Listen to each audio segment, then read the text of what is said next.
ખેડૂત પ્રતિનિધિઓએ ₹10,000 કરોડના ઐતિહાસિક કૃષિ પેકેજ માટે મુખ્યમંત્રીનો આભાર વ્યક્ત કર્યો।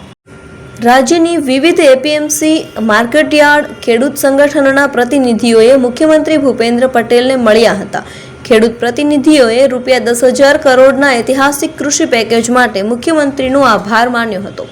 તાજેતરના કમોસમી વરસાદમાં નુકસાનીના પેટે રાજ્ય સરકારે કૃષિ પેકેજ જાહેર કર્યું હતું। અસરગ્રસ્ત ખેડૂતોને અત્યાર સુધીમાં ₹5300 કરોડથી વધુની સહાય ચૂકવાઈ ગઈ છે।